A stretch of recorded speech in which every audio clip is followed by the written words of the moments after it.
Adam is 36, right school, right career, right neighborhood, no complaint, and no idea whose life this is. I brought in Emerson, who spent his life refusing to live someone else's blueprint.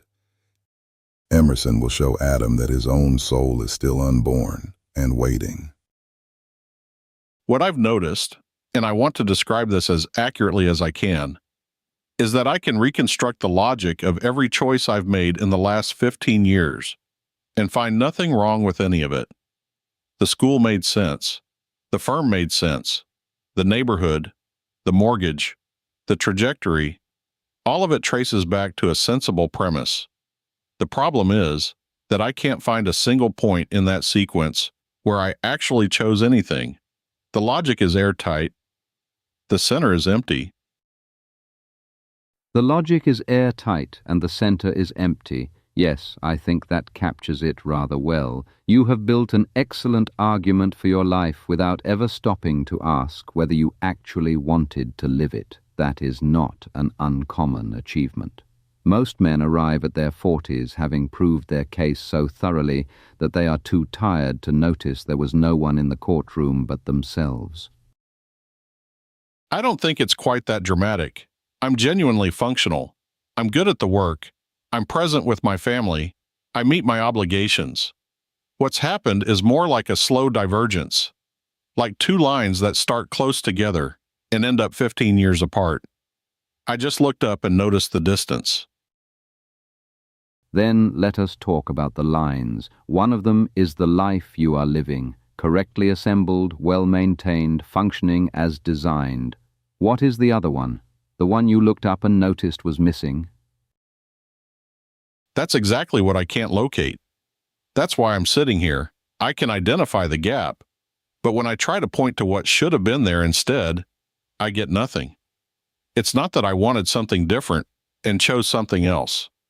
It's that I'm not sure I ever had a something different to begin with. I followed a template. I followed it well, and now the template is done running, and there's just me. And I'm not sure what I'm made of apart from the template. You followed a template, Adam, but every template was written by someone who had none. Your fathers and your mentors and your version of the successful man. They were not handed certainty. They were improvising cautiously, and what you inherited was their caution without the improvisation. The path was never the destination. It was someone else's solution to someone else's problem. I think that's right. But it doesn't answer what comes next. What I'm trying to understand is whether there's anything underneath it. Anything that was mine to begin with. Because when I stop following the checklist, I genuinely don't know what I'm supposed to want. That's not a rhetorical question. I actually don't know. You are asking whether you have an interior. I can promise you that you do, though I understand why you've lost faith in it. The difficulty is that you have spent 15 years handing yourself over to the popular judgments and modes of action, and the soul, when neglected long enough, stops raising its hand. It goes quiet. It waits. But it does not disappear. I had better never see a book than to be warped by its attraction clean out of my own orbit, and made a satellite instead of a system. You have been a satellite, Adam, a very reliable one. The system it orbits was never yours. Something about that lands differently than I expected. Satellite instead of system. I keep turning that over. But I want to push back. I'm not sure I ever had a system of my own. You say the soul goes quiet, but waits. I'm not sure I could hear it even if it's there. I've been optimizing for so long that I don't know what unoptimized feels like. I don't know what my own signal sounds like against all that noise. Then let me ask you something that has no correct answer, and I want you to resist the urge to find one. When did you last do something that surprised you? Not something that succeeded, something that surprised you. Not planned, not researched, not run through some internal clearance procedure first. something that came from somewhere you couldn't trace, and you followed it anyway, and afterward you thought, I did not expect to do that. I'm sitting with that. I want to give you a real answer, not a manufactured one. There was a weekend in the fall. We drove somewhere without a reservation, which is unusual for me. But I booked a hotel on the way there. It was maybe 40 minutes of unplanned time. That's the closest I can get. 40 minutes in maybe 3 years. I don't know what to do with that. Do not do anything with it yet. Notice first what it felt like to say it out loud. Notice what is happening in your body right now. There's something in my chest. I've been sitting here describing all of this very evenly, very calmly, and when I said that out loud, 40 minutes in 3 years, something tightened. It's not pain exactly. It's more like I've been breathing around something and it just became visible. I don't know how long that's been there.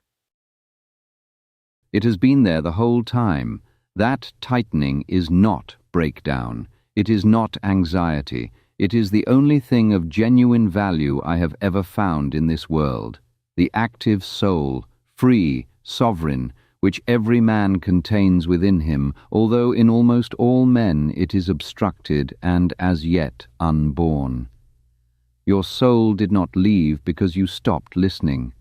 It has been pressing on those ribs, trying to be heard. You have been calling its pressure inconvenience. You have been breathing around it. You finally looked. I don't know how to work with something I can feel, but can't name. My whole relationship with action runs through naming first. Here's the problem. Here's the path. Here's the benchmark. What you're describing has none of that. No label, no directive, no next step I can put in a calendar. I'm not sure how to move from something that only exists as a pressure in my chest. That is because you have confused knowing with living. Only so much do I know as I have lived. Not as I have planned, not as I have categorized, as I have lived. You cannot think your way into an authentic life any more than you can think your way into tasting something. The body knows things before the mind consents to know them. Your chest knew something just now that your resume has never contained. That is not a weakness. That is the beginning of self-knowledge, the only kind that counts. I notice I'm not as afraid of not knowing as I was 10 minutes ago. That's strange to say. Normally when I can't name something, there's an immediate pressure to fix the gap. But right now the gap feels more like space. Like I've been in a room with very low ceilings and something just got taller. I don't have words for what I want. But I'm not panicking about not having them. That's different. You have just moved from your head to your body, and it happened the moment you stopped performing clarity and allowed yourself to actually feel the question. The deeper a man dives into his privatest, most secret presentiment, to his wonder he finds it is the most universally true thing about him. The better part of every man feels, this is my music, this is myself. You heard a note of it just now, not an answer, a note. That was enough. I think I've been afraid that if I take this seriously, really ask what I actually want, instead of what makes sense, the answer will cost me something I've spent 15 years building, that it won't fit, that I'll draw an honest map and find the gap is unbridgeable. That's not an abstract fear. That's a real one. I understand the fear, but consider what you have already told me. You walked in here describing a life whose center is empty. You are already inside the thing you are afraid of creating. The gap is not hypothetical. You identified it yourself in your first sentence. What you are afraid of discovering is a map of where you already are. I do not ask you to tear anything down. I only ask you to stop spending energy pretending the terrain is flat when you have already seen the drop. I've been lying politely. That's what I'd call it.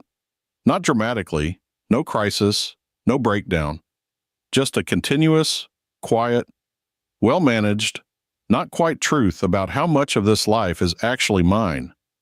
And hearing myself say it that clearly, I can't unsay it. It just closed behind me. Good, it should. A man who has heard the truth about himself and then returns to pretending has done something worse than ignorance. He has chosen it. You did not choose it. You came here, which means some part of you was already done with the performance, already tired of the maintenance. You do not need to know the destination today. You need only stop spending energy denying where you are. Start there. Everything else follows from honesty. The lesson here wasn't that Adam needs to tear down what he built. It was that his body already knew what his mind kept overriding, and the moment he stopped reaching for the correct answer, something real broke through.